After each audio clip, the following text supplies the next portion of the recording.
네, 감사합니다. 이 시간 우리에게 주시는 하나님의 말씀은 마태복음 19장 17절의 말씀, 마태복음 19장 17절의 말씀, 신약성경 32면에 있는 말씀이 되겠습니다. 마태복음 19장 17절의 말씀, 신약성경 32면에 있는 말씀이 되겠습니다. 자, 우리 한 절의 말씀입니다. 우리 다 같이 한 목소리를 합독하도록 하겠습니다. 마태복음 19장 17절의 말씀입니다. 시작. 예수께서 이르시되 어찌하여 선한 이를 내게 묻느냐? 선한 이는 오직 한 분이시니라. 내가 생명에 들어가려면 계명들을 지키라. 아멘. 할렐루야. 네, 주님께 사랑하신 우리 모든 아대표교회 성도 여러분들을 주님을 환영하고 축복합니다. 자, 어떻게 지난 한 주간 은혜 받은 자로 사셨습니까? 너무 정직하신데요. 지난 주간 어떻게 용서하시며 살아오셨습니까? 그쵸, 은혜 받은 자로도 대답이 없었는데 용서는 더더욱. 옆에 있는 분들한테 우리 이렇게 인사하실게요. 당신은 은혜 받은 자입니다. 자, 우리 한 번 더 인사하실 때 오직 주님밖에 없습니다. 자, 우리 한 번 더 마지막입니다. 복된 자로서 은혜 받읍시다. 네.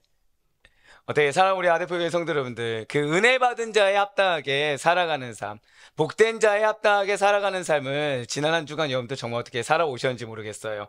자, 혹시 주님과 동행해야 되는 것을 알고는 있는데, 제자로서의 삶을 증명하며 살아야 된다는 것을 알고는 있는데, 정확하게 정말 주님께서 지금 이 순간 나에게 뭘 원하시는지 내가 몰라서 매번 나의 삶의 루틴대로 살아는 왔지만 알게 모르게 공고해야 하고 알게 모르게 힘들어하며 알게 모르게 방황하며 살진 않으셨습니까?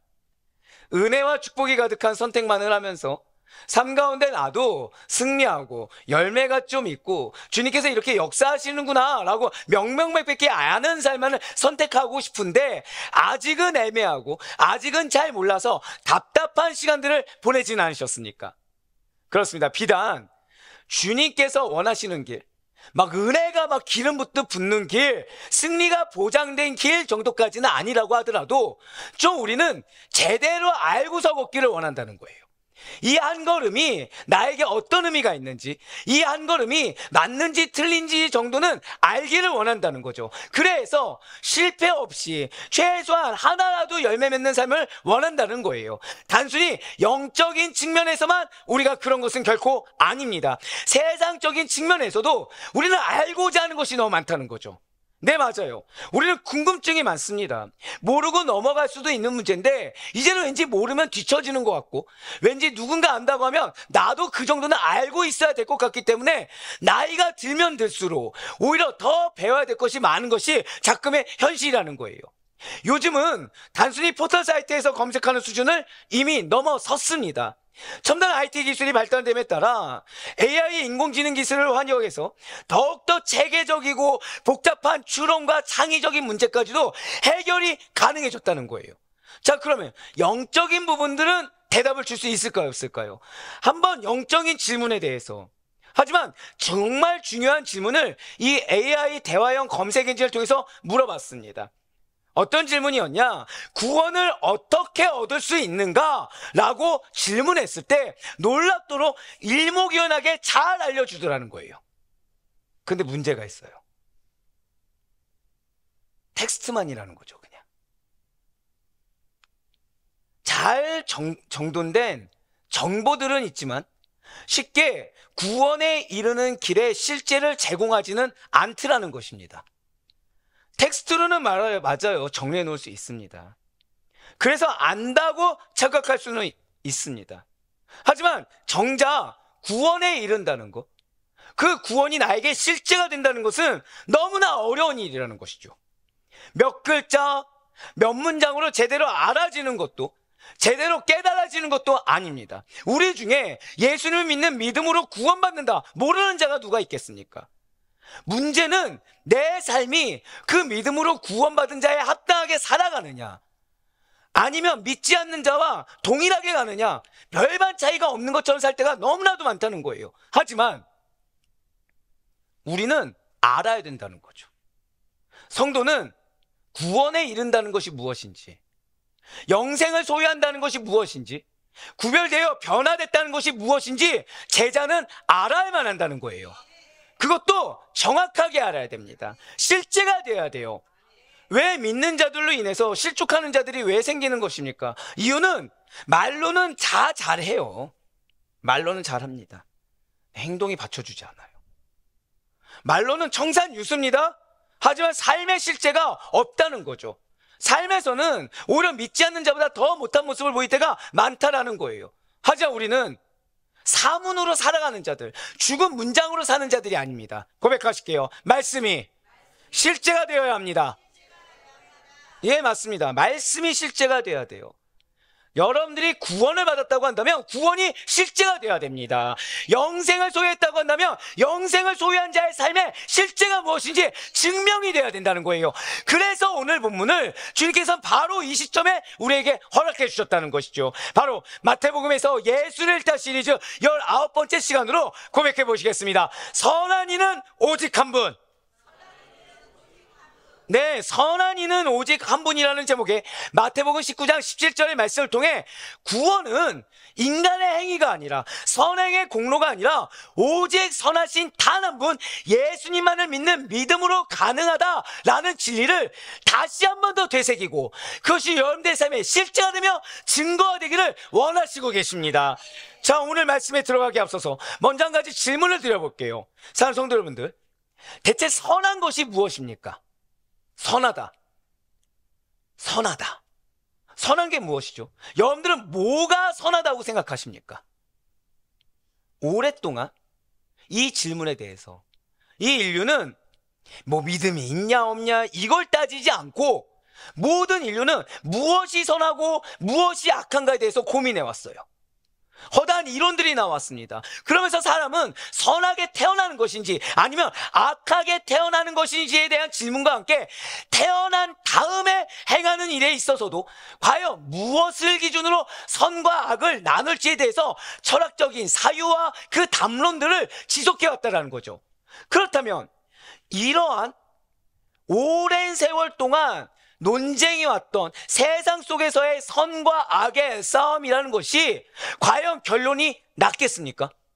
아니라는 거예요. 결론이 나지 않습니다.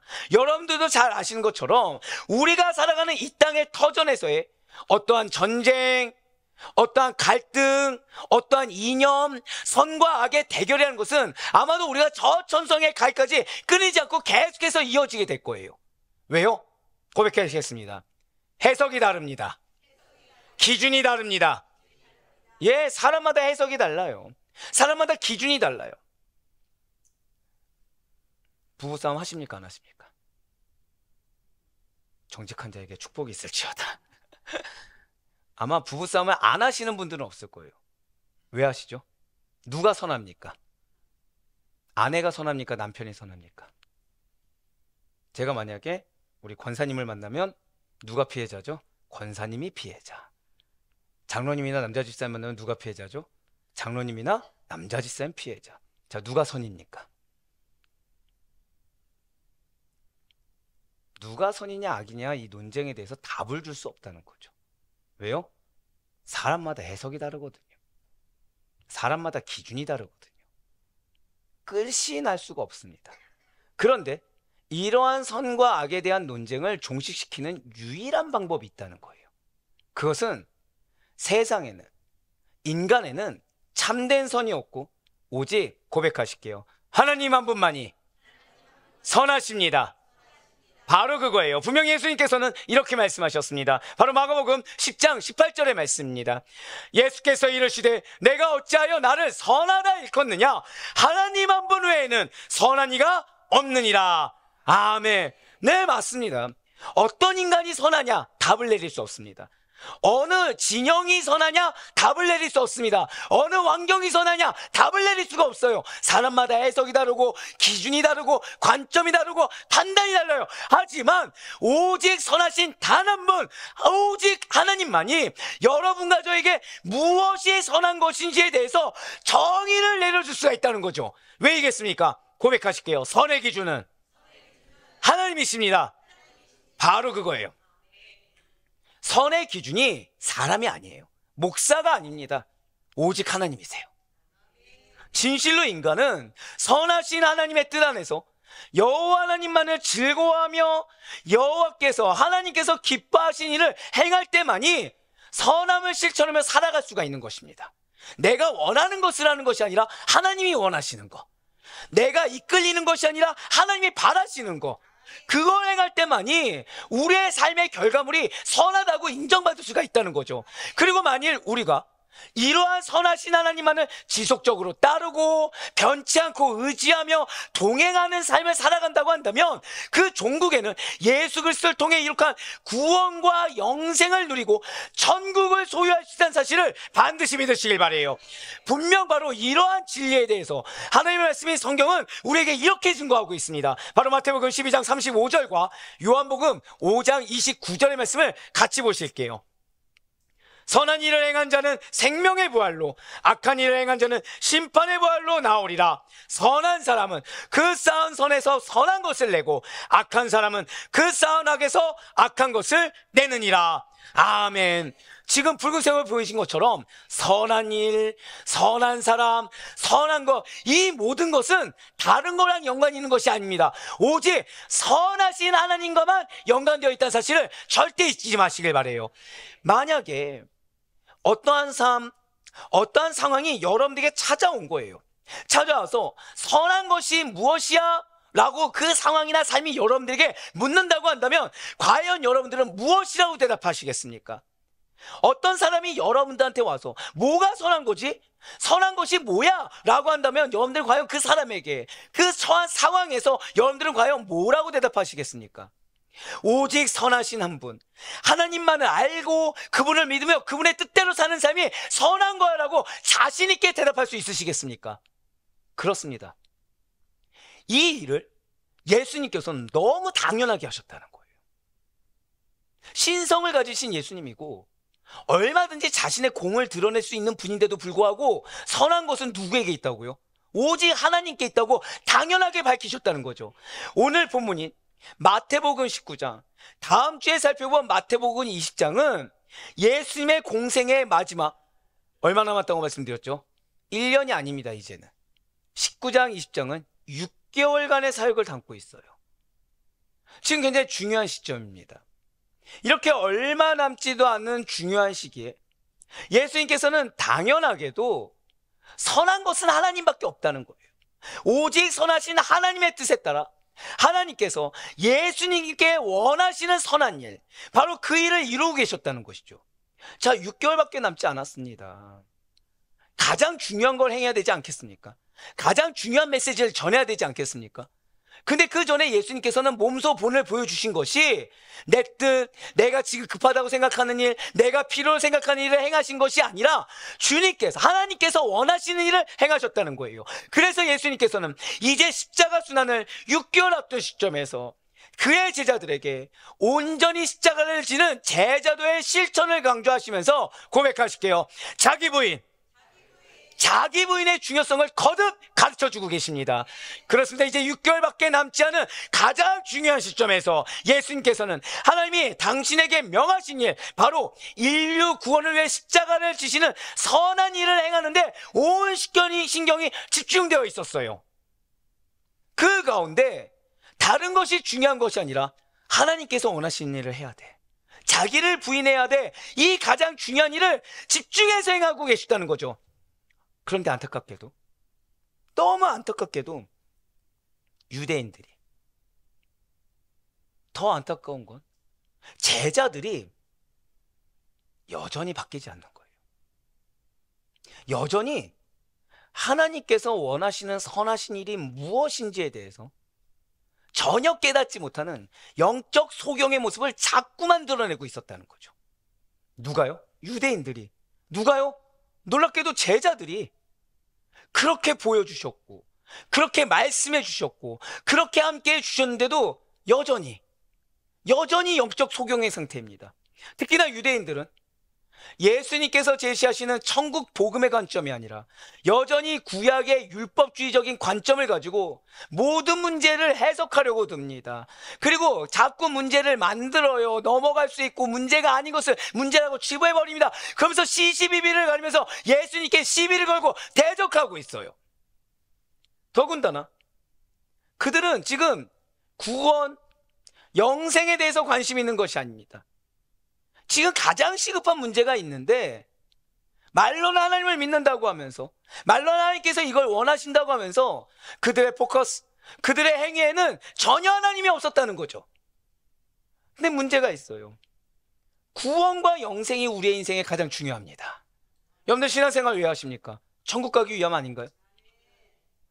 우리가 신앙생활하는 것은 구원을 위해서 하는 거예요. 우리가 신앙생활하는 것은 영생을 위해서 하는 겁니다. 말씀에 왜 순종하십니까? 여러분들 말씀에 왜 순종하죠? 이유는 하나예요. 천국에 가야 되거든요. 우린 다른 게 없어요. 우리에게 가장 중요한 건 구원입니다.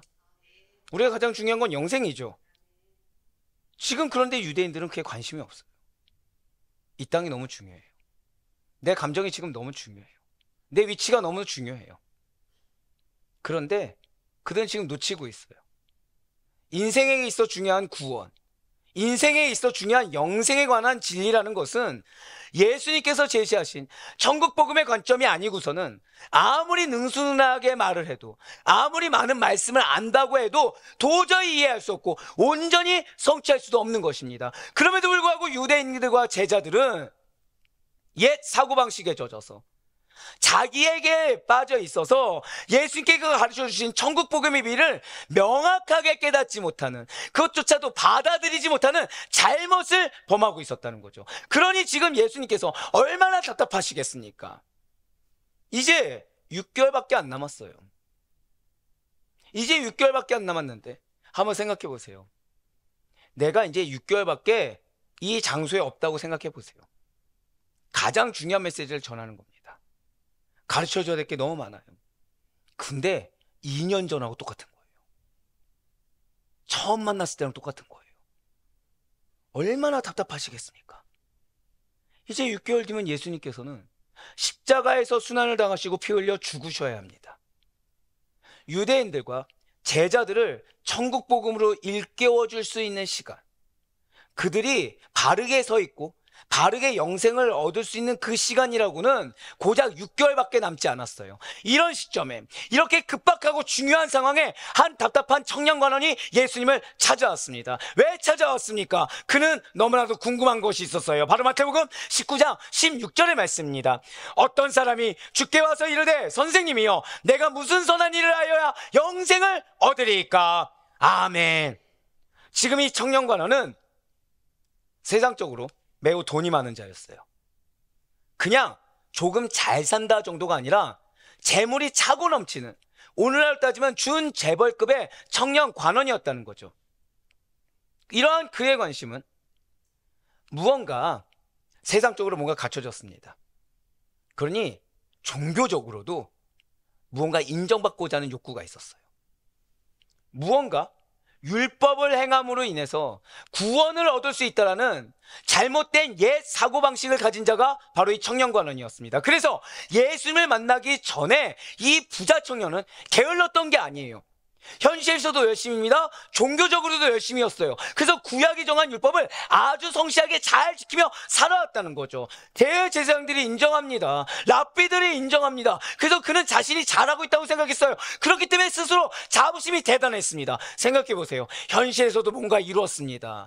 근데 교회에 와서도 다 이렇게 인정해주고 있다는 거예요. 이 부자 청년은 먹고 사는 문제 정도는 가볍게 해결하면서 남한테 베풀 거를 베풀면서 잘 살고 있었던 자예요. 게다가 본인이 생각하는 어떠한 행동거지, 어떠한 행실이 율법에 비춰봤을 때 전염될 일이 없다. 아니, 칭찬받아 마땅하고 자만심이 가득했다는 거죠. 왜요? 주변에서도 알아주고 있었거든요. 주변에서도 인정해주고 있었거든요. 그러니 지금 예수님께 당연히 자신이 그동안 살아왔던 어떠한 자랑, 어떤 의로움 위에 더해서 보다 더한 자랑과 의로움을 쌓으려고 찾아왔다는 것입니다. 예, 맞아요. 지금 부자 청년은 의도가 있습니다. 마치 베드로가 의도를 가지고 칭찬받을 의도를 가지고 지난주에 뭘 물어봤죠? 주님, 7번을 용서하는 거 맞지 않습니까? 그것처럼 이 부자 청년 역시도 의도가 있어요. 정확히 말씀드리면 재물과 율법이 정한 의로움 둘 다 계속 쌓기를 원했다는 거예요. 인정받고자 했습니다. 칭찬받고자 했습니다. 고백하실게요. 2마리 토끼. 2마리 토끼를 다 잡길 원했어요. 하지만 지금 부자 청년은 아주 큰 착각 가운데 빠져 있습니다. 가장 큰 문제는 지금 부자 청년은 결코 의롭지가 않아요. 그는 의로운 것이 아니라 오히려 교만한 인간적인 자랑만을 쌓아놓고 있었을 뿐입니다. 문제는 그것이 문제인지 모르고 있어요. 그것이 문제인지 모르고. 왜요? 주변에서 지켜올려주고 있습니다. 주변에서 인정해주고 있습니다. 내가 생각했을 때 어떤 결과물이라는 것이, 나의 생각에 어떤 결과물이라는 것이 존재해버렸어요. 네, 지금 문제가 있는 줄 모르고 있습니다. 하지만 기억하셔야 돼요. 내 관점, 내 기준의 종교적 의로움이라는 것은 전혀 소용이 없습니다.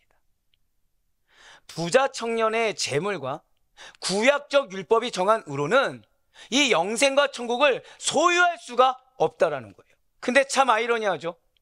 말씀드렸죠. 지금 부자 청년은 교만이 가득 차 있습니다. 나름의 자부심이 가득 차 있어요. 지금 나는 잘하고 있다고 생각하고 있었고 옆에 사람들의 인정도 받고 있었습니다. 근데 뭐가 있습니까? 고백하실게요. 갈망이 있어요. 갈망이 있어요. 가슴이 텅 비어 있는 것 같습니다. 우리 성도님들 경험하신 적 있지 않습니까? 특별히 문제가 없는 것 같아요. 말씀 잘 알고 있습니다. 삶에서 열심히 잘 살고 있습니다. 그래, 나 이 정도면 내 가족을 위해서 이 정도도 희생했어. 나 이 정도면 정말 열심히 했어. 나 교회에서도 이 정도 열심히 했어. 근데 마음속에 어때요? 계속 텅 비어 있는 거예요. 평강이 없습니다. 채움이 없습니다. 기쁨이 없습니다. 감사가 없습니다. 갈망이 있어요. 어떻게든 이게 회복되었으면 좋겠습니다. 어떻게든 채워졌으면 좋겠습니다. 근데 내 기준에는 뭐가 있죠? 나는 이렇게 헌신하고 잘 살아왔어. 나 이 정도 희생해왔어. 나 이 정도 열심히 해왔어. 나 이 정도 지금 누구에게 인정받을 만해. 라는 내 의가 존재해 있다는 거예요. 예, 맞아요. 분명 부자 청년은 그렇게 잘 산다고 생각했고 의가 쌓여 있었고 나름 자신이 인정할 만한 것도 있었지만 갈망이 있었어요. 어떤 갈망입니까? 영생에 대한 강한 갈망이 있었다는 거예요. 아이러니하지 않습니까? 율법을 잘 실천해 왔었어요. 대제사장과 종교 지도자들이 인정했어요. 근데 뭐에 대한 갈망이요? 영생에 대한 갈망. 가장 중요한 게 빠져 있었다는 거예요. 사랑하는 성도 여러분들, 성령 충만하길 간절히 소망합니다. 여러분들의 심령이 영적인 공고함이 없길 소망합니다. 만약에 영적인 공고함을 내가 느꼈다고 한다면 지금 나는 뭔가 크게 결여된 거예요. 지금 영적인 공고함이 나에게 있다고 한다면 지금 나는 나의 무언가를 쌓아놨기 때문이라는 거죠. 예, 맞습니다. 부자 청년은 인간적으로 세상적으로 무언가 쌓았다고 착각할 수 있겠지만 그는 가장 중요한 것을 모르고 있었어요. 그러니 이 안의 갈망을 해결할 수 없었어요. 그것이 무엇입니까? 오직 하나님 한 분만이 선하시며 선하신 하나님께서 정하신 구원과 영생의 길, 그 은혜의 길이란 것은 오직 예수 그리스도만을 믿는 믿음으로만 가능하다는 진리를 몰랐다는 거예요. 사랑하는 성도 여러분들, 진실로 구원은, 은혜라는 것은 행위가 아니라 예수님만을 믿는 절대적인 믿음으로 얻어집니다. 정말 아멘이십니까? 여러분들, 믿음으로 구원을 얻습니다. 모르신 분 계세요? 자, 왜 아멘이 안 나오죠? 내 삶에 지금 실제가 안 돼요. 내 삶에 실제가 안 돼요. 구원받았다고 하는데 특별히 차별성을 못 느끼는 거예요. 내가 지금 구원받았다고 하는데 내 옛 모습이랑 구원받은 지금 현재 나의 모습이랑 별 차이가 안 느껴지는 거예요. 막 은혜가 충만해야 되는데 은혜조차 못 누리는 허다한 세상적인 이유가 존재하는 거죠. 자, 하나님이 크십니까? 세상이 큽니까? 좀 더요? 쉽게. 하나님이 크십니까? 사람이 큽니까? 하나님이 크십니까? 물질이 큽니까? 근데 나는 뭘로 힘들어요? 물질로 힘듭니다. 사람 때문에 힘듭니다. 환경 때문에 힘듭니다. 그럼 나는 지금 하나님이 큰 겁니까? 그 물질, 사람, 환경이 큰 겁니까? 너무 잘 알고 있는 거예요. 머리로는 알고 있는데 내가 지금 실제가 안 되는 걸 알고 있어요. 예, 맞아요. 이러한 복음의 핵심 우리가 모르지 않죠. 알고 있어요. 근데 문제는 내가 지금 믿음의 전부가 아니에요. 이걸 인정하기가 어려운 거죠. 안타까운 거는 부자 청년은 거기까지도 가지 못했습니다. 지금 부자 청년은 몰랐어요. 예수님만을 믿는 믿음으로 구원을 얻는다. 영생은 믿음으로 얻을 수 있고, 영생은 내가 알고 있는 텍스트로 얻을 수 있는 것이나, 영생은 내가 사람들에게 인정받는 그 몇 마디 말로 얻을 수 있는 것이 아니라는 걸 몰랐습니다. 그래서 지금 예수님께서는 이 부자 청년을 교정해 주고자 하셨다는 거예요. 자, 부자 청년에게 예수님께서는 무엇을 하기를 원하셨다고요? 고백하시겠습니다. 교정. 예, 맞아요. 아니, 지금 내가 2년 6개월 동안 말씀을 전한 것이 얼마고 이적을 보여준 것이 얼만데 아직도 모르느냐? 라고 하면서 포기하셨습니까? 너의 그 인간적인 고집은 내가 두 손 두 발 다 들었어. 너 그냥 멋대로 나아가. 나는 모르겠다 하면서 유기하셨습니까? 아니에요. 지금 예수님은 포기하지 않았어요. 고백하시겠습니다. 지금 기회를 주고 계십니다. 산성도님들 공고하십니까? 마음 가운데 텅 비어 있는 것 같습니까? 지금 무언가 내가 은혜를 받았는데 머리로는 잘 알겠는데 이게 실제가 안 됩니까? 그것은 내가 지금 어려운 상황에 처한 것이 아니라 고백하실게요. 나를 교정하길 원하십니다. 바로 그거예요. 내가 지금 이 사람 때문에 은혜를 못 받습니다. 이 환경 때문에 내가 잘 안 됩니다. 이 말은 실제가 아니라 지금 이 상황은 주님이 나를 교정하길 원하신다는 거예요. 예, 맞아요. 우리에게 지금 기회를 주고 계십니다. 지금 예수님께서 부자 청년에게 하시고자 하는 것은 교정이에요. 교정이 무엇입니까? 잘못된 것을 바로잡아주는 일이라는 거죠. 예, 맞습니다. 무엇을 지금 바로잡길 원하시나요? 예수님께서 부자 청년에 무엇이 잘못됐길래 그가 갈망을 갖고 있어서 무엇을 교정하길 원하십니까? 지금 예수님께서는 오늘날 우리들에게 무엇을 지금 교정해 주기를, 왜 지금 내 심령이 공고한지, 왜 지금 내가 충만하지 않은지, 왜 내가 무언가 메인 거에서 풀리지를 않는지 무엇을 교정하길 원하십니까? 지금 부자 청년의 잘못된 율법적 관점을 교정하여 주시기를, 우리들의 나 개인적인 생각의 판단의 관점을 교정하여서 고백하실게요. 복음의 관점, 바로 그거예요. 정확히는 천국 복음의 관점으로 바꿔주시고자 예수님께서는 오늘 본문의 말씀처럼 답변해 주신 거예요. 바로 오늘 본문이 마태복음 19장 17절의 말씀을 보시겠습니다. 예수께서 이르시되 어찌하여 선한 이를 내게 묻느냐? 선한 이는 오직 한 분이시니라. 내가 생명에 들어가려면 계명들을 지키라. 아멘. 지금 오히려 아이러니하지 않습니까? 자, 아까 부자 청년이 율법을 지켰습니까? 안 지켰습니까? 지켰죠. 근데 예수님 뭐라고 하세요? 계명을 지키래요. 계명을 지키라는 겁니다. 지금 부자 청년은 분명히 계명을 지키고 있습니다. 근데 예수님께서는 왜 부자 청년에게, 그것도 계명을 지키고 있는 부자 청년에게 왜 계명을 지키라고 지금 말씀하신 것입니까? 지금 예수님께서는 알고 계신 거예요. 눈앞에 부자 청년이 잘못된 구약 율법적 관점을 바꾸지 않는 이상, 자, 뭘 바꿔야 된다고요? 자, 절대 고백하실게요. 나의 관점을 바꿔야 합니다. 바로 그거예요. 바로. 여러분들, 은혜가 눈앞에 있어도요, 관점을 바꾸지 않으면 은혜인 줄 모릅니다. 여러분들, 문제가 눈앞에 있어도 관점을 바꾸지 않으면 이게 문제인지 인식조차 못하게 됩니다. 여러분, 해답이 눈앞에 있어도 주님께서 자, 이 문제는 ABC로 걸어야 돼 라고 아무리 말씀하셔도 내 관점을 바꾸지 않으면 그게 ABC인지 DEF인지를 알 수가 없다라는 거예요.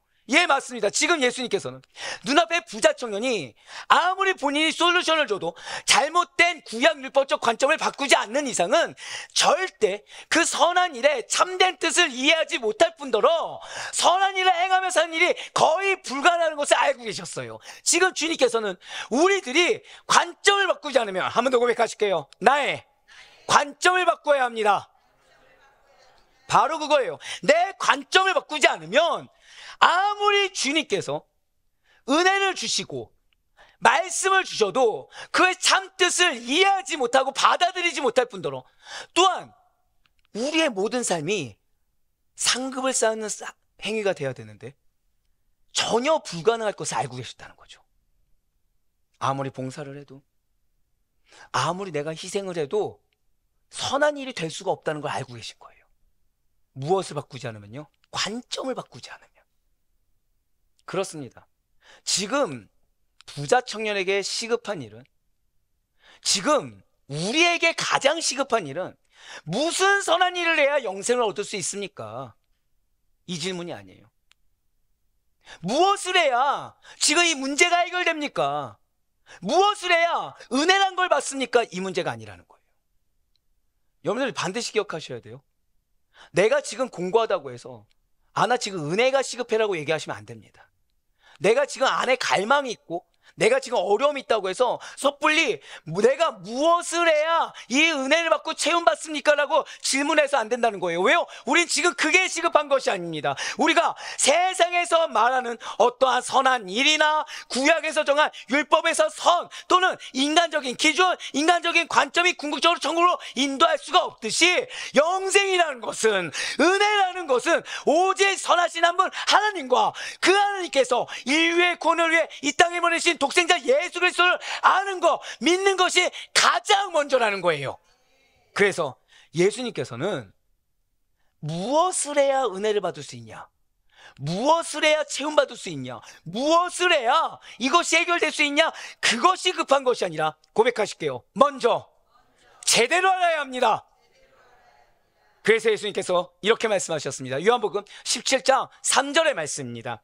영생은 곧 유일하신 참 하나님과 그가 보내신 자 예수 그리스도를 아는 것이니이다. 아멘. 아니 목사님, 예수님을 믿으면 구원받는다고 성경에 나와 있지 않습니까? 그럼 우리가 지금 이 말씀처럼 예수님을 믿는 믿음과 하나님과 예수님을 아는 것이 동일한 것입니까? 라고 질문할 수 있겠죠. 산성도님들, 하나님이 누구신지, 예수님이 누구신지 제대로 모르면서 어떻게 온전히 믿을 수가 있겠습니까? 제대로 알아야 믿지 않겠습니까? 자, 믿음이 없는 분들 중에 예수님 모르는 분 계시나요, 안 계시나요? 아이러니하게 없습니다. 여러분들 그 전도 대상자들 중에서 내 가족 중에 누가 변화됐으면 좋겠다라고 생각하는 그 영혼 중에서 예수님 모르는 분 있나요? 아니, 예수님 알아요. 그럼 그분들은 아니까 구원 받았습니까? 예, 바로 그거예요. 그냥 텍스트로 몇 마디 문장으로 아는 건 소용이 없습니다. 제대로 알아야 되겠죠. 예, 제대로 모르면서 어떻게 온전히 믿을 수가 있을까요? 온 땅과 인류를 만드시고 지으신 창조자 하나님께서 저와 여러분을 만세전부터 택하여 주셨고 우리를 불러주시사 거룩하게 하셨으며 예수 그리스도를 믿고 하나님의 자녀가 되도록 만들어주셨습니다. 믿으십니까?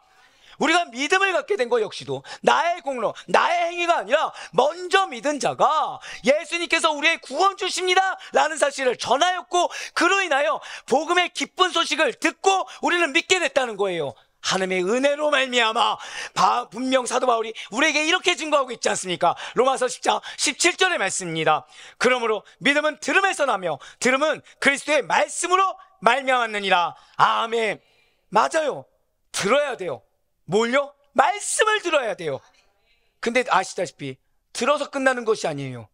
듣고 믿어야 돼요. 듣고 믿고 실제가 돼야 돼요.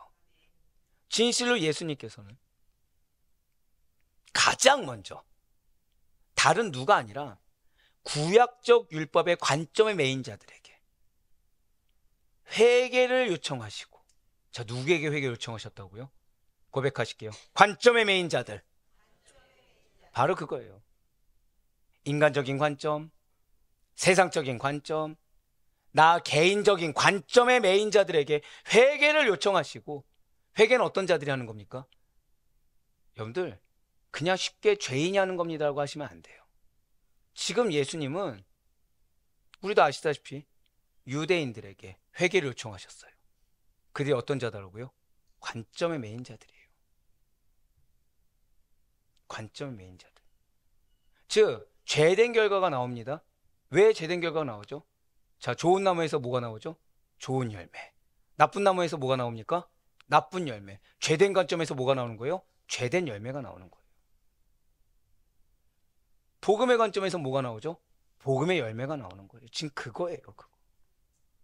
그러니 당연히 누가 제일 먼저 회개해야 되는 것입니까? 깨지지 않는 자가 회개해야 되겠죠. 관점이 깨지지 않는 자가 회개해야 되는 거예요. 그냥 어떠한 행동에 죄악을 저질렀다 해서 죄된 행동을 가지고 그거는 뿌리는 그대로 놔두고 위에 줄기만 계속 자르는 행동이죠. 뿌리가 그대로 있으니 줄기가, 죄된 줄기가 올라옵니까 안 올라옵니까? 계속 올라오죠. 한 번 더 고백하실게요. 관점이 깨져야 합니다. 바로 그거예요. 관점이 깨지지 않으니까 말씀의 은혜를 받았어요. 돌아가는데 해석이 달라지는 거죠. 기준이 깨지지 않으니까 분명히 은혜 받아서 결단했어요. 돌아갔더니 다시 또 똑같이 죄악된 행동을 범하는 거예요. 은혜가 온데간데 사라졌어요.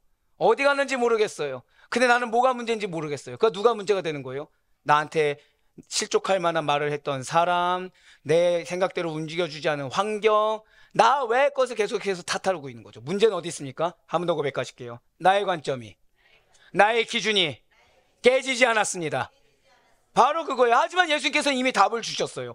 가장 먼저 옛 관점의 매인자들, 인간적인 관점의 매인자들, 죄된 관점의 매인자들에게 회개를 요청하시고 천국 복음을 선포하시며 믿으라! 라고 강하게 명령하셨다는 거예요. 그러니 온전한 믿음을 통해서 영생의 길로 가기 위해서, 그러니 온전한 믿음을 통해서 주님께서 주신 그 은혜의 길로 가기 위해서는 반드시 선행되어야 되는 것이 존재한다는 거죠. 그것이 무엇입니까? 믿음이 제대로 오기 전에 율법에 우리가 매여 있었던, 즉 율법적 관점으로, 즉 잘못된 인간적이고도 세상적인 관점으로 사고하고 행했던 모든 일들을 회개하는 일인 것입니다. 바로 이거예요. 인간적으로는 옳을 수 있죠. 하지만 하나님 기준에서는 옳습니까 틀립니까? 틀리다는 거예요. 이거를 인정할 수 있어야 돼요. 이거가 인정이 안 된다면 오늘의 부자 청년이 되는 것입니다. 현재의 나의 관점 자체가 틀린 것을 인정할 수 있어야 돼요. 내가 지금 인간적인 관점에 매여 있고, 내가 지금 나라는 사람의 고집의 관점에 매여 있고, 내가 지금 세상의 관점에 매여 있음을 인정해서 아무리 내가 봤을 때 옳다고 여겨도 그 관점 자체가 틀리다는 것을 인정할 수 있어야 된다는 거죠. 그 관점에서 나오는 것들을 회개하고 돌이킬 수 있어야 된다는 것입니다. 그리고 그 관점을 교정해서 예수님께서 원하시는, 고백하실게요, 복음적 관점, 바로 그거예요. 천국 복음적 관점에서 참된 의, 십자가에서 예수 그리스도를 성취하신 하나님의 의를 이루게 부단히도 노력해야 된다는 것입니다. 그래서 사도 바울이 이렇게 선포하고 있는 거예요. 갈라디아서 3장 23절의 말씀과 로마서 1장 17절의 말씀을 같이 보도록 하시겠습니다. 믿음이 오기 전에 우리는 율법 아래 매인바 되고 계시될 믿음의 때까지 갇혔느니라. 우리가 믿음이 오기 전에 어떻게 되었다고요? 매인바 되었어요. 갇혀있는 상태입니다. 예, 맞습니다. 우리는 관점이라는 감옥에 갇혀 있습니다. 우리는 고집이라는 관점에 갇혀 있습니다. 그런데 17절 보세요. 복음에는 하나님의 의가 나타나서 믿음으로 믿음에 이르게 하나니 기록된 바 오직 의는 관점으로 말미암아? 아니요, 믿음으로 말미암아 살리란가 같으니라. 아멘. 사랑하는 성도 여러분들, 지금 부자 청년이 범하고 있는 어리석음이, 그 무지함이 절대로 우리의 것이 되어서는 안 됩니다. 자, 지금 부자 청년이 똑똑하지 않나요? 아니요, 똑똑해요. 하지만 영적으로 무지합니다. 당시의 부자 청년은 오늘날로 따지면 나름 성공한 젊은 CEO이자 차세대 리더와 같이 칭송을 받기에 부족함이 없는 자였어요. 구약적 율법의 기준으로는 아주 전도 유망한 모범적인 청년이었다는 거죠. 그러니까 오늘날로 따지면 성공한 청년 벤처기업 사업가인데 교회에서 뭐 맡고 있는 거예요? 청년부 회장을 맡고 있는 거예요. 새벽기도 나옵니까 안 나옵니까? 새벽기도 나오는 거예요. 헌금도 잘하고 봉사도 두세 개씩 이상하고 찬양대에서 찬양하는 얼굴만 보면 아주 은혜로운 겁니다. 근데 마음은 어떻다고요? 갈망이 가득한 거예요. 갈망이. 여러분들 봉사를 안 해서 문제가 아닙니다. 헌금을 안 해서 문제가 아니에요. 깨지지 않아서 문제인 겁니다.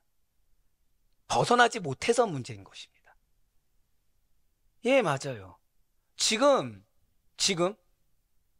이 부자 청년은 뭐가 문제인지 몰라요. 그의 삶의 행태만 봤을 때 문제를 건드릴 게 없습니다. 문제를 건드릴 게 없어요. 하지만 그는 그 청년의 생각이고 사람의 생각이죠. 한 사람의 인생에 대한, 그의 삶과 생활에 대한 정확하고 예리한 판단은 오직 길이요 진리이자 생명 되신 예수 그리스도만이 하실 수 있는 것입니다. 지금 부자 청년은 그래도 대단하죠. 이 당시에 대단한 용기가 돋보이는 행동을 예수님께 보였습니다. 자, 지금 예수님은 6개월밖에 안 남았다고 말씀드렸어요. 당시에 예수님께서는 사회적으로 어떤 분이십니까? 사회적으로요. 매장당하기 직전이었어요.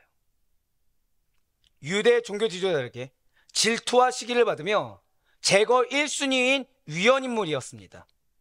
그분과 가까이 지내려는 자들도, 지내고 있거나 관심을 가진 자들도 척결해야 할 대상으로 치부될 정도로 불순분자요 위헌인물이 당시에 예수님이셨다는 거예요. 그런데 지금 부자 청년이 그걸 감수하고 예수님을 찾아온 겁니다. 그냥 온 것이 아니에요. 사람들이 다 보고 있는 앞에서 예수님 앞에 한 길가에서 무릎까지 꿇었습니다. 게다가 존경의 뜻을 담아 강렬한 의지를 보면서 구원, 영생, 선한 일을 질문했다는 거예요. 인간적으로 대단하죠. 그 누구도 보이기 어려운 어떠한 믿음의 용기를 보였고 결단의 의지조차 보여주었습니다. 하지만 지금 예수의 대답이 무엇입니까? 너 정말 대단한 용기 있는 행동을 했구나, 칭찬해 줬습니까? 야, 다른 사람이 하지 못한 무릎까지 꿇었어. 유대 종교지도자의 눈치를 보지 않고 나한테 구원과 영생을 물어봤어. 야, 너가 그런 리스크를 감수하고 나한테 나왔구나 하면서 그를 축켜 올려 세워줬습니까? 아니라는 거예요. 선의 기준은 절대적인 하나님이시다. 상대적인 인간적 기준에서 찾으려는 그런 시도조차 하지 말아야 된다. 너의 행동이 뭐가 중요하냐? 너가 무엇을 했는지 쌓아올린 게 뭐가 중요하냐? 구원이 중요하지 않냐? 영생이 중요하지 않냐? 그것을 얻으려면 선하신 한 분, 오직 한 분은 하나님뿐이시다는 것을 아는 것부터, 너의 인생에 하나님이 전부가 되는 것부터 배워야 된다고 말씀하셨다는 거예요. 그렇습니다. 선한 일의 근본인 이 선한 이에 대해서 먼저 알아야, 정말 그분이 전부가 돼야 영생을 예비하신 분이 원하시는 선함이라는 것을 행하고 충족시킬 수 있다는 진리를 절대 잊지 마시길 바래요. 앞서도 질문 드렸죠. 우리 신앙생활 왜 합니까? 여러분들 교회 왜 나옵니까? 구원받기 위한 아닙니까? 구원을 누가 주십니까? 그러면 누가 원하는 거 해야 되죠? 내가 원하는 거 하는 거 아니에요. 고백하실게요. 원하는 것이 아니라 해야 할 것을 해야 합니다. 이걸 기억하세요. 하나님이 나에게 하라고 하신 일을 해야 되는 겁니다. 내가 바라는 거 하는 거 아닙니다. 내가 나름 쉬운 거 하는 거 아닙니다. 하나님이 명하시는 걸 해야 돼요. 왜요? 구원을 그분이 주시니까, 은혜를 그분이 주시니까, 주시는 자가 합당한 만한, 흡족할 만한 바로 그런 것을 해야지. 내가 원하는 거 해서 나 잘했죠, 그만큼 어리석은 것이 무엇이겠습니까? 여러분들 자녀가 있어요. 생각해 보세요. 자녀가 고3입니다. 뭐 해야 되죠? 고3이에요. 인문계라고 할게요. 네. 인문계라고 하니까 너무 오래된 용어 같네요. 자, 이제 수능을 봐야 돼요. 그럼 뭐 해야 되죠? 다들 공부를 알아서 잘하는 스타일이셔서 공부를 해야 되죠. 근데 집에서 집안일을 도맡아 하는 거예요. 우리 엄마가 나 때문에 그렇게 고생하는데 내가 이거라도 도와야지. 청소, 빨래, 설거지 다 하는 거예요. 거기에 대해서 우리 아빠가 우리를 책임져서 나가서 일을 하는데 얼마나 힘드실까? 내가 알바라도 해서 돈을 보태야지 하고서 알바를 하는 거예요. 뭘 안 하고요? 정작 공부는 안 하고. 고3이. 그럼 여러분들, 야, 진짜 잘한다, 효심이 지극하다 칭찬하시겠습니까? 이 정신 빠진 놈 하시겠습니까? 왜죠? 왜 정신 빠진 놈이라고 우리가 혼을 내는 거죠? 맞아요. 바로 그거예요. 지금 아니면 안 되는 것이 있는데, 지금 해야 될 것이 있는데 엉뚱한 거 하고서 칭찬해달라고 하는 거죠.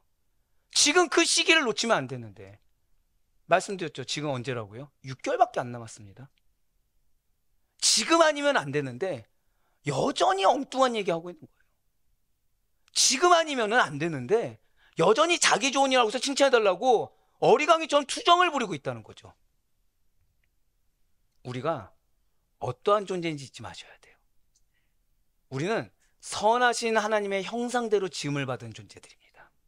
죄악된 인간의 존재가 아니라 선하신 하나님의 형상, 나를 통해 그분의 향기가 드러나게 되어 있는 것이지 어리석음이 드러나게 되어 있는 자들이 아니라는 거예요.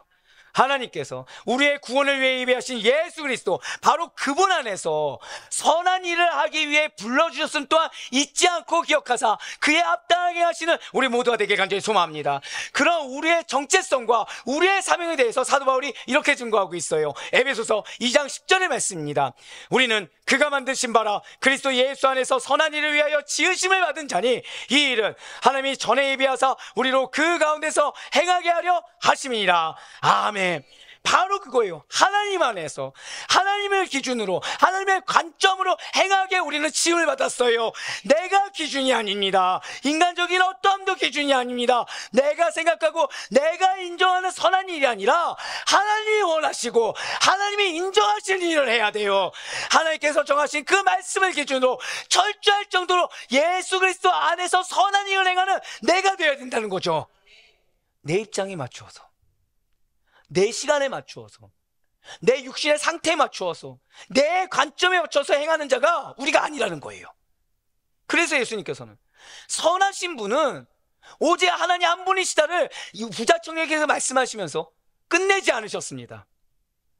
인간의 공로로 구원을 얻는다, 행위가 중요하다, 어떠한 율법적 행위가 너의 구원을 보장한다라는 당시 유대인들의 보편적인 인본주의적 사상을 버려야 된다. 고백하실게요. 보편적인 인본주의적 사상 기억하셔야 돼요. 이거는 우리가 알게 모르게 끌려갑니다.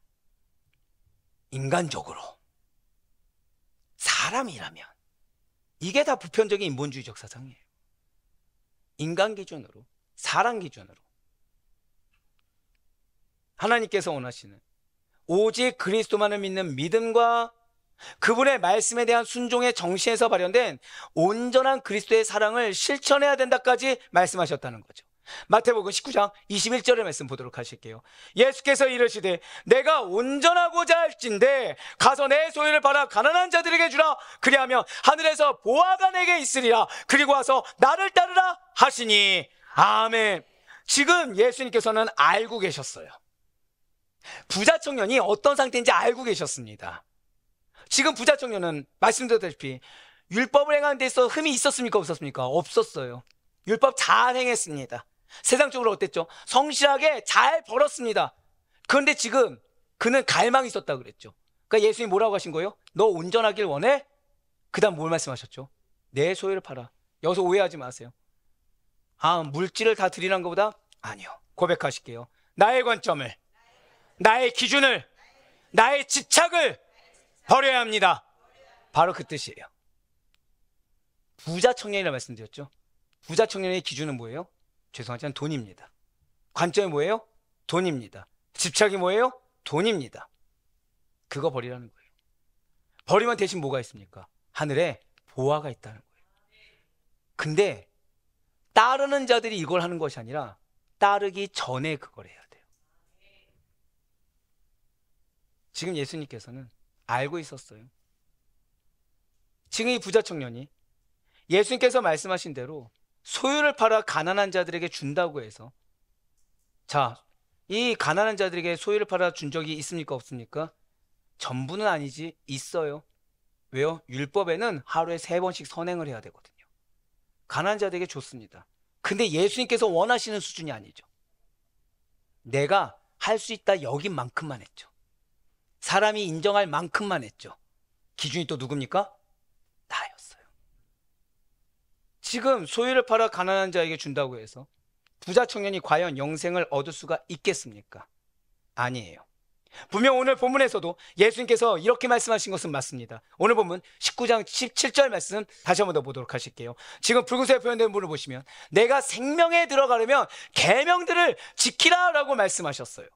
자, 분명히 말씀드렸던 것처럼 이 부자 청년은 계명을 지키고 있었습니다. 그러나 이 말씀이 그러면 계명을 일부만 지켰으니까 모든 계명을 지켜 영생을 얻으라라고 말씀하신 것입니까? 아니에요. 그렇게 말씀하신 것이 아닙니다. 왜입니까? 지금 부자 청년은 잘 기억하셔야 돼요. 율법을 지키지 않는 것이 문제가 아닙니다. 지금 부자 청년은 어떠한 선행을 하지 않은 것이 문제가 아니라는 거예요. 고백하실게요. 가장 중요한 것을 놓쳤다. 그거예요, 그거. 가장 중요한 것을 놓쳤어요. 행동을 하는데 가장 중요한 것이 결여되었어요. 지금 예수님께서 강조하신 것은 행위보다 더 중요한 그 행위에 깃든 근본 정신이라는 거예요. 바로 자기를 희생하고 자기를 부인하며 하나님만이, 오직 그분의 뜻만이, 그분의 영광만이 기준이 되어야 되는 것입니다. 우리의 모든 행위에는 주님이 기준되어야 된다는 거예요. 주님이 전부가 되어야 된다는 거죠. 우리의 관점이 나의 작은 일터라도 틈타서는 안 된다는 것입니다. 오직 하나님의 관점으로 우리는 바라볼 수가 있어야 된다는 거예요. 그렇습니다. 구원과 영생에 도달하기 위해서는 나의 소유뿐만 아니라 나의 집착, 나의 기준, 나의 고집, 나의 관점, 그 모든 것을 포기하고 희생까지 자처할 수 있어야 돼요. 그 빈자리를 주님의 뜻으로 채우는 자, 주님의 마음으로 채우는 자, 그러한 자들만이 예수님을 진정으로 따르는 제자가 될 수 있다는 사실을 절대 잊지 마시길 바랍니다. 그렇다면 나는 지금 제자가 하니까 포기해야 되는 것입니까? 아니에요. 지금 주님은 빨리 교종하고 따르라는 거예요. 빨리 더 늦기 전에 교종하고 제자가 되어 따라오라는 겁니다. 재물 하나 포기하지 못하는 자가, 내 마음과 인생의 기준을 버리지 못하는 자가, 내 집착조차 버리지 못하는 자가 이 세상 전부를 어떻게 하나님 나라와 그분의 의를 위해서 버릴 수가 있겠습니까? 세상에, 그리고 나 자신에게 미련 있는 자가 돈뿐만 아니라 인간뿐만 아니라 그 무엇을 주님을 위해서 손해를 자처할 수가 있겠습니까? 나의 즐거움과 재미를 위해서는 직장도 잠시 쉬고 여행이나 레저를 몇 달이고 즐기는 거 가능해요? 그런데 예수님을 위해서는 뭐 어느 정도 한정된 시간 내에 드리는 거 가능할 수 있겠죠? 하지만 예수님을 위해서 내가 보다 더 많은 투자를 한다, 내가 예수님에서 받는 고난이다, 잠깐이라도 상상할 수 없다는 거예요. 내가 예상하지 못한 문제가 터지면 전혀 받아들일 수가 없습니다. 누군가 나의 작은 자존심 하나 건드림조차 못 참고 화를 버럭내거나 마음을 닫아버립니다. 그렇게 자신의 사소한 감정 하나, 사소한 욕심 하나, 사소한 고집 하나 주님을 위해 내려놓지 못하면서 주님을 위해 헌신하고 붙여준 영혼을 위해 인내하며 나를 버리고 주님을 위해 다른 영혼을 위해 공동체를 위해 나의 것이라 여겨진 것을 어떻게 나눌 수가 있겠습니까? 아니, 재물 좀 나누고 하는 일이 뭐가 어려워서 부자 청년은 구원에 이르지 못한 거야? 말씀드렸죠. 재물 문제가 아니라니까요. 내 집착입니다. 내 고집이에요. 내 관점이에요. 내 기준을 못 내려놓는 겁니다. 지금 예수님께서는 부자 청년에게 가난한 사람을 도울 수 있는 어떠한 후원이나 어떠한 기부 정도를 타진하고 계신 것이 결코 아닙니다. 부자 청년의 기준을 버리라는 거예요. 지금 부자 청년의 관점을 바꾸라는 거예요. 그의 집착을 버리라는 것입니다. 재물과 율법의 의를 같이 소유하면서 영생까지 얻으려는 두 마음을 버리라는 거예요. 마음속에 내려놓지 못한 것을 내려놓고 따르라는 것입니다. 분명 예수님께서는 직접적으로 명령하셨죠. 내 소유를 팔아 가난한 자들에게 주라. 이러한 예수의 말씀은 여러분의 전재산 교회에다 바치라 이 뜻이 아닙니다. 고백하실게요. 나의 기준을 버려야 합니다. 내가 의지하는 것을 버려야 합니다. 바로 그 말씀이에요. 가진 것을 팔아 나누어 줘야 되는데 그 시점은 지금 당장입니다. 내 기준을 버리는 게 언제라고요? 지금 당장이에요. 소유를 파는 것도 단 한 번에 모든 소유를 전부 파는 거. 즉 내 기준을 버린다고 하면서 일부 영역 남겨놓고 일부 영역은 좀 나중으로 밀어놓고, 이것이 아니라 전부 다 결단하고 전부 다 지금 단 한 번에. 사랑하는 성도 여러분들, 혹시 여러분들이 절대로 내려놓지 못한다고 생각하는 것이 무엇입니까? 혹시 물질이십니까? 그렇다면 여러분들이 가진 재산은 과연 얼마나 되십니까? 지금 당장 가지고 있는 모든 것을 팔아서 예수님 말씀하신 대로 가난한 자들에게 다 나눠주십시오 라고 제가 강권한다면 뭐라고 말씀하시겠습니까? 아멘 하시겠습니까? 아니죠. 지금 당장이요? 진짜 아니죠. 그냥 말씀이 있으니까 예화로 드신 거죠? 아니, 너무하신 거 아십니까? 최소한 살 수 있는 생활 자금이나 어느 정도 여윳돈 정도는 남겨둬야 하는 거 아닙니까? 우리는 뭐 먹고 살라는 말씀입니까? 라면서 거세게 정할 거 아닙니까? 근데 성도님, 우리는 나그네입니다. 천국 갈 때 다 가져가지 못해요. 무슨 욕심이 그리 많아서 내려놓지 못합니까? 무슨 미련이 그렇게 많이 남아서 단번에 전 재산을 버리지 못하는 것입니까? 그거 다 싸고 없어질 것입니다 라고 하면, 아니 목사님, 산 사람이 왜 풀칠을 해야죠? 남을 도우는 것도 내 형편 봐가면서 해야죠. 어느 누가 내 인생을 책임집니까? 목사님이 내 인생 책임지겠습니까? 라고 대꾸하지 않겠습니까? 분명 예수님께서 명령하셨어요. 당장 모든 재산을 팔아서 가난한 자에게 주라. 이는 선택사항이 아니에요. 예수님을 따르기 위해서 필수사항입니다. 그런데 아이러니하게도 우리는 내 기준이 뚜렷하면 뚜렷할수록, 나의 인간적이고 세상적인 관점에 대한 맹신이 강하면 강할수록, 내 고집과 집착이 견고하면 견고할수록, 그 가운데 내가 나름 쌓아 올렸다는 나의 의가 많으면 많을수록 예수님의 이런 명령은 더더욱 지키기가 어렵다는 거예요. 아니, 불가능에 가깝다는 것이죠. 그리고 이 모습은 오늘 본문에 등장하는 부자 청년이 보여주고 있습니다. 맞아요. 부자 청년은 뭐가 문제인지 모르고 있었습니다. 이제 문제가 뭔지 알았어요. 이제 그는 선택의 길에 놓여졌습니다. 앞서 말씀드린 대로 부자 청년은 우리가 생각하는 조금 잘 사는 사람 정도가 아니에요. 상상하기 어려울 정도의 거부요 재벌이었습니다. 그러니 세상적으로는 그 많은 재물을 단번에 팔아서 처리하는 일만으로도 너무 복잡하고 너무 어려웠을 거예요. 게다가 지금까지 그 물질로 쌓아온 인맥이라는 것을 포기해야 되고, 종교적으로도 얼마나 성전에 많은 헌금을 해야 하는데 그것까지 못하는 것까지 다 따져봤을 때 내가 가진 리스크가 너무 많았다는 거죠. 하지만 실상은 미련을 버리는 것이 쉽지가 않았다는 거예요. 고백하실게요. 미련을 버려야 합니다. 그래서 부자 청년의 선택이 무엇이었습니까? 마태복음 19장 22절의 말씀 우리 다 같이 읽겠습니다. 시작. 그 청년이 재물이 많으므로 이 말씀을 듣고 근심하며 가니라. 아멘. 우리 마음에 은혜를 받았는데 때론 근심이 들어요. 깨달았는데 마음에 갈등이 생겼어요. 주님께서 자꾸 나를 결단하도록 밀어붙이는 것 같아요. 마음이 어려워집니다. 염려가 돼요. 왠지 아십니까? 선택의 기로에서 주님이 원하는 걸 선택하지 않아서예요. 지금 부자 청년은 이전에는 무지했습니다. 몰랐어요. 주님께서 기회를 주셨습니다. 기회를 주셔서 깨닫게 하셨습니다. 그런데 주님께서 기회를 주실 때는 교정에서 따르라는 의지를 갖고 기회를 주셨어요. 자, 방금 뭐라 말씀드렸죠? 따르라는 의지를 갖고 우리에게 기회를 주셨습니다. 근데 따르지 않았을 때 뭐가 생깁니까? 근심이 생겨요.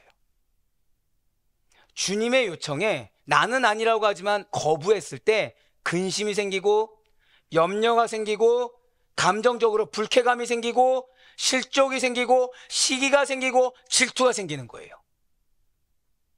부자 청년이, 맞아요. 지금 부자 청년은 근심하며 돌아갔습니다. 그 이유가 무엇입니까? 그는 구원과 영생에 대해서 고민했던 것이 맞아요. 솔직하게 인정하고 나와왔어요. 주님 앞에. 이게 내 무언가로는 안 되는 걸 알았어요. 직감적으로. 그래서 나와왔어요. 말씀을 들었어요. 깨달았어요. 주님이 뭘 원하는지도 알았어요. 근데 결정적으로 받아들이지를 못했어요. 지금 그는 내가 그동안 나는 하나님이 중요하다고 생각했고, 나는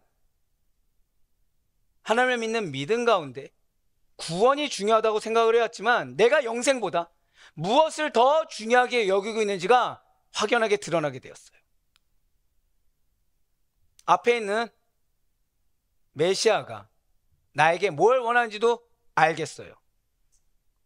그럼에도 불구하고 그의 선택은 영생이 아니라 자기 관점이고 자기 기준이며 물질이고 자기 집착이었어요. 이걸 못 내려놨어요. 그래서 그는 혹을 때려다가, 이 갈망을 채우기 위해서 혹을 때려다가 오히려 혹을 더하게 되었어요. 근심이란 혹을 더했어요. 염려증이라는 혹을 더했어요. 이전에는 없었던 염려증이라는 그 근심으로 인한 깊은 수렁에 빠지게 되었다는 거예요. 지금 주님은 여러분들이 염려하는 걸 원치 않으세요. 지금 주님은 여러분들이 왜 근심이 있는지, 왜 마음이 어려운지 알라는 거예요. 그러면 계속해서 그 근심을 선택하시겠습니까? 이제는 결단해야 될 때가 되지 않았겠습니까? 이제는 버릴 때가 되지 않았겠습니까? 이제는 이전에 내가 아무리 노력해도 해결 안 됐잖아요. 근데 왜 해결 안 된 걸 붙잡죠? 만약에 여러분들의 자녀가 수학 문제를 푸는데 자기가 원하는 공식대로 했는데 맨날 틀리는 거예요. 근데 그거를 포기 못해서 붙잡고 있으면 뭐라고 하시겠습니까? 빨리 교정하라고 하지 않겠습니까? 분명 예수님께서는 이렇게 말씀하셨습니다. 누가복음 12장 25절과 26절 말씀 보시길 바라요. 또 너희 중에 누가 염려함으로 그 길을 한 자라도 더 할 수 있느냐? 그런즉 가장 작은 일도 하지 못하면서 어찌 다른 일들을 염려하느냐? 아멘. 염려함으로는 아무것도 할 수 없습니다. 근심으로는 아무것도 할 수 없습니다. 근심할 시간에 관점을 버리세요. 근심할 시간에 기준을 버리세요. 염려할 시간에 나의 집착을 버리세요. 불가능하고 너무 어려운 일 같고 힘든 일 같지만 주님은 뭐라고 하세요? 가장 작은 일. 고백하실게요. 나에게 더 큰 은혜가 예비되어 있습니다. 이걸 기억하셔야 돼요.